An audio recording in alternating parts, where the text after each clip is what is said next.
Welcome to our second session with Louis Pepe, Assistant Superintendent of Business Administration. I'm here with my co-host, Lisa Allen. And during the first session, we talked about much more macro issues, how the budget was formulated, the process of the budget. We talked about some general numbers, how we look against other districts. I think this time we want to get much more specific and talk about the school funding formula, unfunded mandates, and healthcare. These are issues in the budget, right? These are important issues that I don't think our community really understands exactly what some of the pressures are that we have as a community, and really keeping what we talked about before, that 2% cap. These are very, very difficult issues. Some of the healthcare issues are very difficult as far as negotiations, and we have a very little control, I think, in some of these healthcare issues that and costs that benefit our teachers and administration. Yeah. I mean, I think you did a great job this year. I think, and you tell me what the numbers are. Originally, healthcare costs were coming in at 30%. You reduced them down to 18%. And here's my question. I can't even imagine if this is what we're going to have to go through each year. Is this what we're going to have to go through each year? And what is the future of healthcare and its impact on education? You know, Lisa, that's a great question, and I really don't know the answer. You know, it's something that we struggle with year over year. There's been a lot of talk about changes in healthcare and changes in the way in which the cost factor hits the taxpayer, and really it's just been a shift to the employee. You know, the accountability regs came out about 6 years ago, and they're set to expire in 2016 November. And one of the main components that came out of that was Chapter 78 law that mandated an employee contribution on health benefits. That's gone up each year, and we actually achieved the last year, year 4, about 2 years ago, so it's stagnant at this point. So that's why we didn't get any relief when we were looking at the potential increase in health benefits this year. So the contribution from employees as a base is running about $2.4 million. And the overall impact of health benefits, that's a different story. When you go back to the 2000-2001 budget, for instance, health benefits was running at about 10% of the budget. With the formulation of the 16-17 budget, that impact is nearly 18% or 17.5% on the total budget. So as you can see, the impact has grown, you know, over a short time period. It's really doubled. So year to year, what was the actual increase dollar-wise of the healthcare benefits for the school district? Well, you know, when we look back at a couple of years of, you know, data, we had some really good experience. So we had relatively small increases, under $1 million. I think in the last 6 years, we only had 1 year where we saw a double-digit increase in health benefits, and that was an 11% increase. We had as low increase as 1% in 2014. We had about 1.5% in 2012. So we were trending really positive on our overall experience year over year.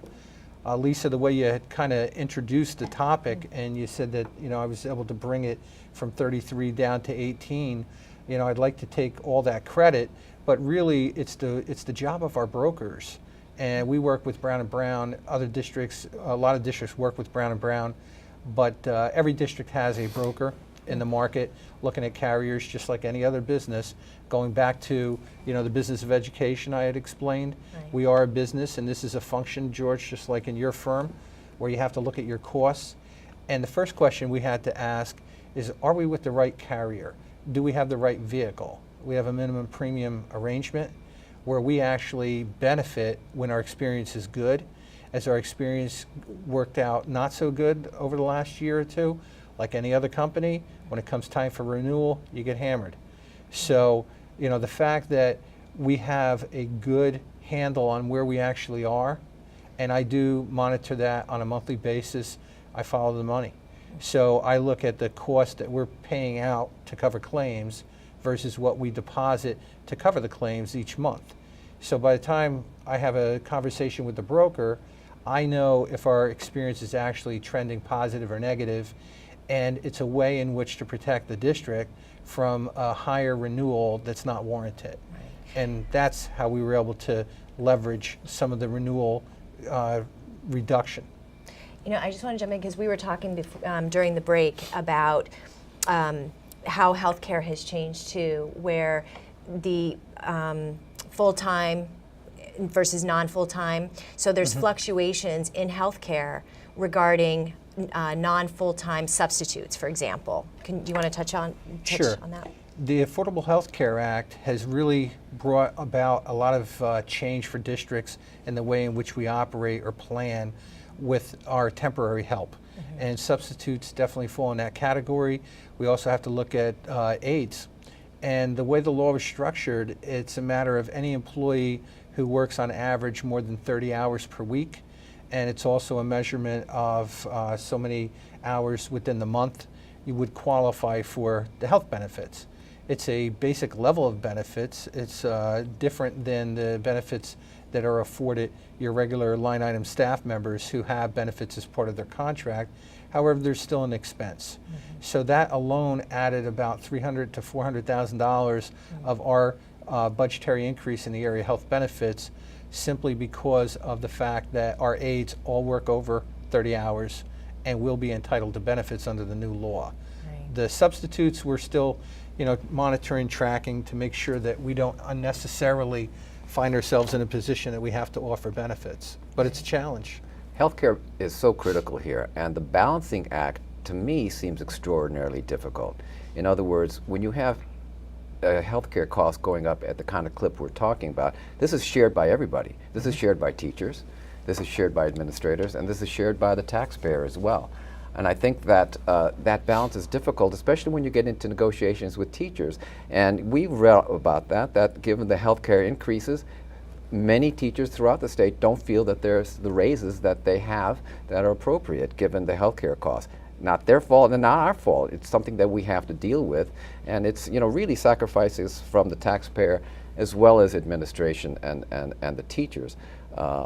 I'm not sure if that's going to continue in the future, but I think at some point we've done much better than the state health care, which I think is something that maybe enough of our community doesn't know. We have Cigna as our carrier, and it's done better as far as efficiency than the state health care program.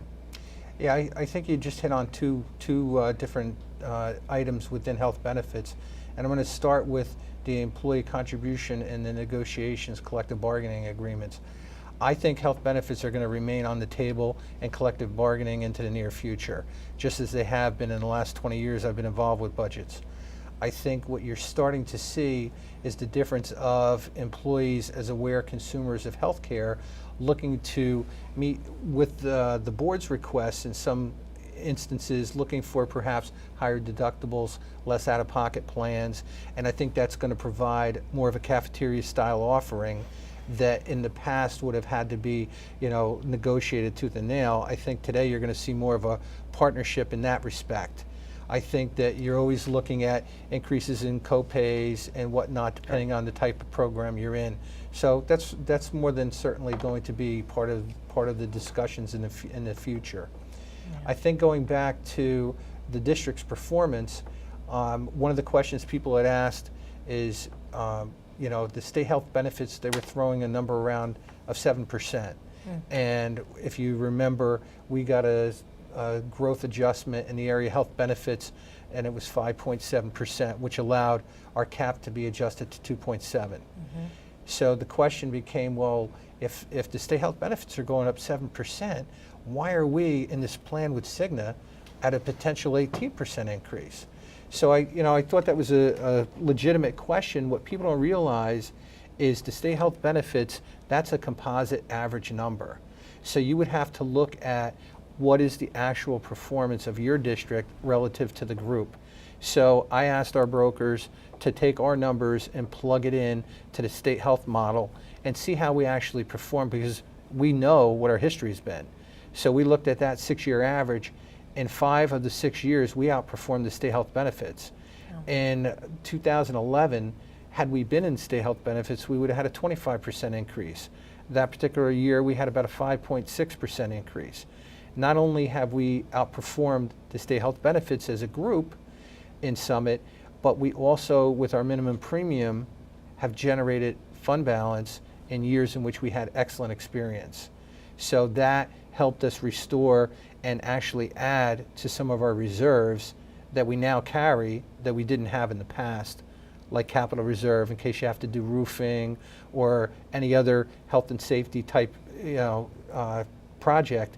Instead of having to be over reliant on the city to come back and bond, you'd be able to pull out of your capital reserve to cover the cost of what you need to do.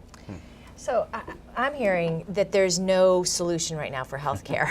I was just going to say that. I was going to say, so I don't Yeah. think we can solve the problem. No. It's something that has to be looked at year to year. Yeah, and what a struggle to put the burden on. Even though there are people that do this job, it's a heavy load for our schools across the country. So I think it's we're going to be faced with that long term. Yeah, it's going I to be an agree. issue that's going to be discussed, and all we can do is continue to be transparent on what those issues are. Yeah. I know, Lisa, you wanted to talk about unfunded mandates. That's something that was Yeah. a topic that you brought up earlier. Yeah, you know, one thing that I've learned through this process of doing this show is that there are unfunded mandates, and looking into the acronym IDEA, Individuals with Disability Education Act. That originally, I think, was instituted in 1975. The government said we have to give fair and equal education to all children. Today, we have, because we believe that all our children in Summit should be well educated. And so IDEA has now only been funded by our government, the federal government, at around 16%, where originally it was supposed to be funded at 40%. So if these numbers are right or wrong, let me know. But what I am learning is that these are ballooning costs that have to be funded. And so we're not getting money from the federal government. The local level is paying these costs, but Right. they fluctuate every year. So they're mandated, but they fluctuate. So when you were talking about the zero-sum game, I think to myself, I'm like, well, you have these costs that you never know where they're going to be on the board. Well, I tell you, you've just kind of opened the door to a lot of the challenging issues in budgeting that we face in every district across the state. And as president of New Jersey ASBO, I've been advocating for all districts, which includes Summit, that we receive more funding. Districts that are considered high wealth, like Summit, actually has a high degree of free and reduced students or at-risk students, and yet we're really not seeing any of our money in the area of state aid. We receive about $1.6 million of state aid, but yet when I first came to the district, and George, you'll remember back, we received about $3.7 million in state aid. Yeah. So in 1 year, we lost 100% of our state aid. And even though state aid has come back, it was never fully funded. You talked about the School Funding Reform Act, SFRA, and that's the model behind state aid in New Jersey. It's never been fully funded. And I don't think the state can afford to fully fund it. And as a result, we receive a marginal amount of state aid when you look at the total cost of our budget. And the lion's share of our budget is borne by the taxpayer. So again, we're very cognizant of that. Let's switch into IDEA. Our IDEA aid is about $700,000. And it sounds pretty significant, but not when you consider the fact that our overall special education budget's about $12.3 million. So that's, again, roughly 5%, if my numbers are right. So you're not really receiving a major offset, and you're certainly not getting the 40%, Lisa. And I think that when you look at how special education has grown year over year, and the need for the fulfillment of the IEPs or individual education plans, there's a lot goes into that.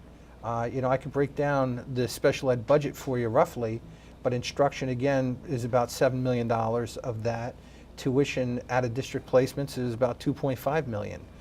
And when you consider the low amount of numbers in students, yet the high cost associated with that, comes up the placements. And private schools, for instance, for special education, have the ability to increase at a clip of 4, 5, 6%.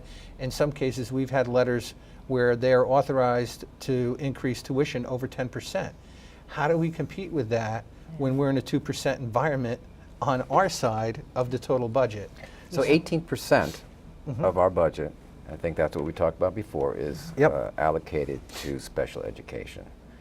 And that's a very high percentage for Summit. I'm not sure if it's high for other districts, but it's been increasing year to year.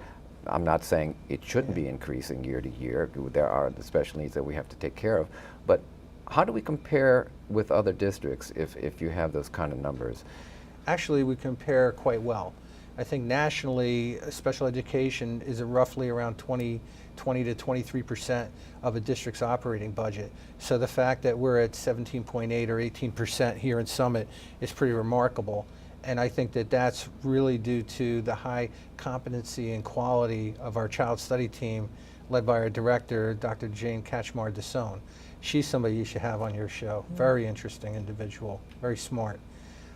You know, I think that we are bound, like every other district, under the FAPE law, free and appropriate public education and least restrictive environment.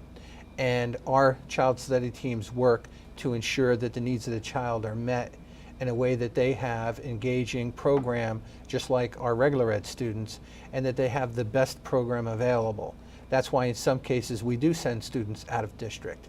However, in recent years we've brought a lot of students back in district, and it's really paid off in two ways.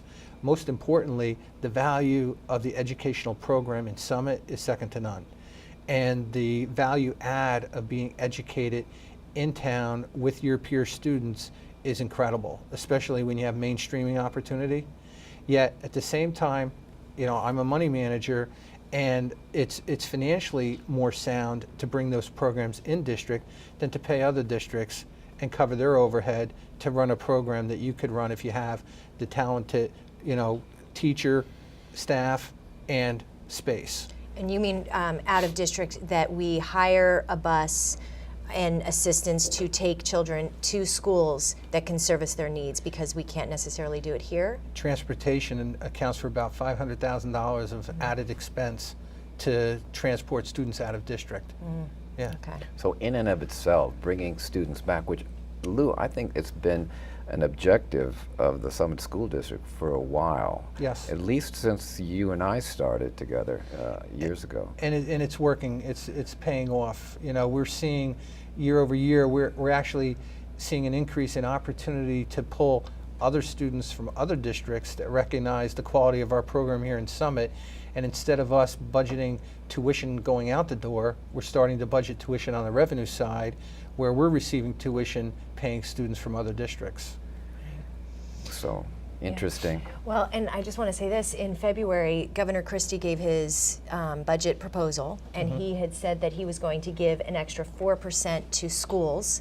But if you back out pensions and debt payment, you're probably looking at really about an extra 1% that's going to be spread out across the state. We have approximately, I think we talked about this, Dave Baumgars had mentioned it, we have about 600 school districts across the state, and 32 of those are Abbott districts. Backing out how much goes to Abbott districts, about approximately 600 minus 32. What is that? You're the financial guy? 568. Yeah. Thank you. That 568 school districts are essentially sharing $32 million of state aid. How much of that 1% are we really going to see? You know, one of the things that has been mystifying about state aid since the SFRA model came out was the fact that when you run the numbers, we're entitled to a lot more state aid than we're actually getting. I think it's a matter of what's available, and as you said, once you look at the number of districts or the pie that it has to be sent out over, you know, it's really kind of cut to the quick. I think that one of the things that's interesting in the way the model was put together is they came out with the K-12 model of about 4,000 students, which is Summit. We are the model. And the state aid is predicated on about $11,009 per child at the elementary level. You get a bump up for middle school. I think it comes out to about $11,004 and change, so $11,500 for middle schooler. And your high school is running at about $12,000 per student. Then they have weighted average increases for your at-risk. So if you have a higher population of free and reduced, there's like a additional 0.2, or it's about 0.45% that's added for at risk. And then there's another addition to the special education component. So when you start doing the math and multiplying the number of students based on the core, you come out with a lot more money than we actually see. Yeah. So I think you're right on the money. And you know, the state aid, what a lot of people don't realize is when you look at how complicated the formula actually is, it's predicated on an adequacy model. And the K-12, when they figure out how much we should be paying for a teacher, how much we should be getting for this, how much we should be doing for that, and then they minus out your local share. That's where Summit gets penalized, because we're, as I said before, considered a higher wealth district, and they figure what you're actually getting versus what you can afford to cover, and then they add to that your categorical aid, and that's your state aid check. And what's interesting is every year I've been at Summit, state aid comes out the same unless they take it away. So even though we've gone up in number of students, we've never seen an increase in our state aid. How much did we get this year? We received about $1.6 million of state aid. Just as a note of interest, I think when I was on the board, at least my last year on the board, we talked about the free and reduced was around, at least in the high schools, around 15, 16%. I think that's pretty much remained the same, or is it different, Lou? Do you know? it's running around 13 to 14%. I think when I first came, it was closer to 10 to 11%. And you know, when you look at state aid, Lisa, of the 1.6 million, 1.4 is earmarked for special ed. So that kind of tells you where, you know, when you talk about categorical aid, how the state feels that they're divvying up the money. You know, the special ed, that's the largest part of it in our state aid. Yeah. Well, you know, this is a community conversation, so do you mind? We have a couple questions from our No, but we've touched on a lot constituents. here, Lou. I mean, unfunded mandates, healthcare, special education. I think that's really talking about this balancing act is extraordinary. And you know, you got to hand it not only to the administration and to Mr. Pepe here, but also to the support the taxpayers here give, which is, I think, remarkable, not only in New Jersey, but probably nationwide. I'm sorry, but you had questions, which are every bit as important. No, you're absolutely right. I think you guys have done a great job balancing there, because to your point, you know, you have this tangible, we have to finance it, but then you have the intangible, the emotion around knowing that we want a good education for our children, and marrying those two together in a way that, again, draws the community together rather than divide us. So we went out and asked a couple people questions in the community and what their questions were for education, which actually is a good segue. One of them was about state funding and how that formula works. And next year it's probably going to be a big discussion because we have a governor race happening next year. Is the state funding formula going to change? And if it did, would it really benefit Summit? Again, at this point, it's a little premature for me to weigh in on that. Okay. I'm kind of sitting and waiting to see what develops, just like you. Okay. You know, one of the things that we discussed here in the break was the importance of reinvestment. And I think that's one of the ways that the board is really looking at the budget. They're looking at reinvestment. Though, you know, there are different opinions on what reinvestment should be and what it shouldn't be, whether it's with full-day kindergarten, is that really a reinvestment or an investment in our future? There's a whole host of things, whether it's the athletic program as well. How long do we want to continue to be as good as we are athletically? I think for a long time. That's my opinion. But Lou, tell me about the thinking on the reinvestment, because I think that's really going to be important to have that kind of a consciousness from the board members as well as the administration. And in fact, I think it exists. I think it's ever present. I think that you're spot on when you talk about the need. You know, the Board of Education is fully aware of the responsibility within the community to ensure that we have a well-rounded program and top quality academic delivery of instruction, as well as our, you know, opportunities for students to participate both in athletics and non-athletics. I think that taking care of our facility responsibilities will enable us in the future to look at reinvestment in our educational program and offerings. And again, I always say, you know, we're not here by accident, we're here by design. This is something that we've been working very, very closely on for a number of years. Actually started when George was still on the board, and Ed McCuvis was chair of the operations committee, and we were looking at a facility program that not just something to put on the shelf like the long-range facility plan that the state directs us to do. We were actually looking at the needs of Summit and how do we capture some of those opportunities through the grants and get to the point where we can now redirect investment back into the educational program. Make no mistake, a lot of times people forget how the board has significantly invested in the school operation year over year. One of the things that jumps out at me is guidance. I think that the Board of Education truly understood the need for additional support and guidance, and expanding guidance opportunity for students. For instance, the high school college specialist.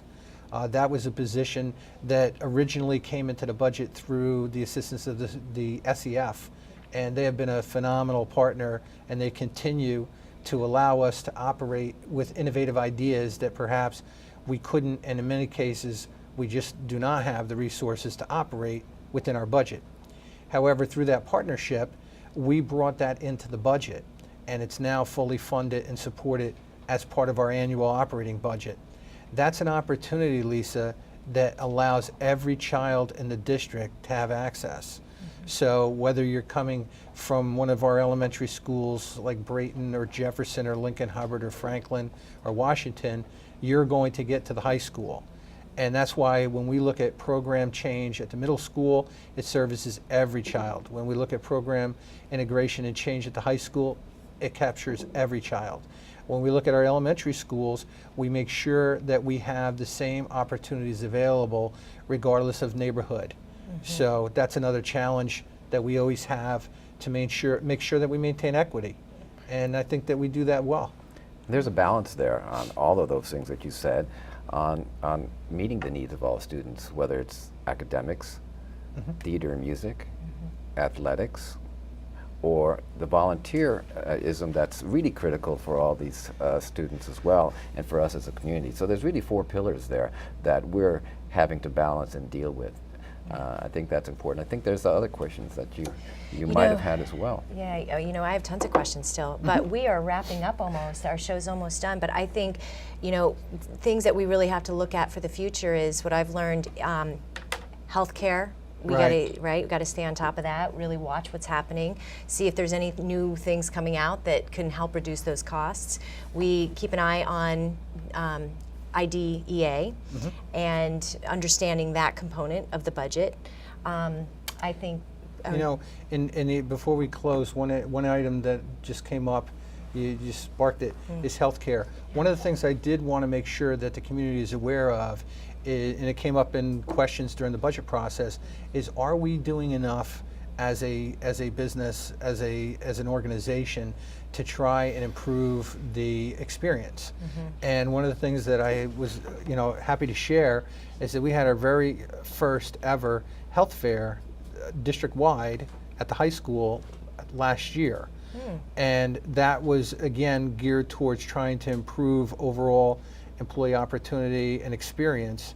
One of the things that I try and make sure people are aware of is when you talk about health benefits, it's not just the employee, it's also the employee's dependents who are on the policy. So you have limited access to that segment, which could be driving up your claims, so you're not sure.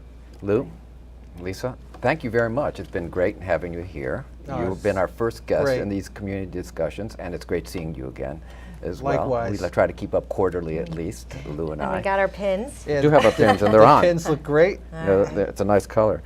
Thank you. So we began our conversation with a roundtable, and we discussed everything from the much more macro issues of what is the taxpayer paying and what value is he getting. The $131 million tax bill that he has is broken down with the school district having $69 million, $28 million for the city, and $37 million for the county. And that was something that we had some issues with, certainly as far as what does that mean going forward, as far as what the costs are for each individual taxpayer. So we We'll take this back to We'll our take- the next roundtable. I think Yeah. we have some really substantive topics to tackle for the next roundtable. We're going to dissect. We hope to have a few more. Thanks, Yeah. Lou. All Thank right. you. Thank you, Lou. Pleasure being here. Yeah, all right. And thank you for joining us today for Community Conversation.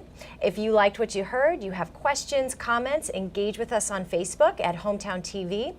Check out our website at hometowntv.com. It's right here on your screen. We'd love to hear from you. This is your town, your channel, and we want to talk about what matters most to you. If you want to share this information, please send it to your friends. Knowledge is power. On our next Community Conversation Roundtable, hosted by Fred Honnold and joined by our panelists Dave Baumgars and Beth Breyer, we're going to dissect what our discussions were today and how it impacts you. I want to thank Lou Pepe, our Assistant Superintendent of Business for Summit Schools. Thank you, George, my co-host.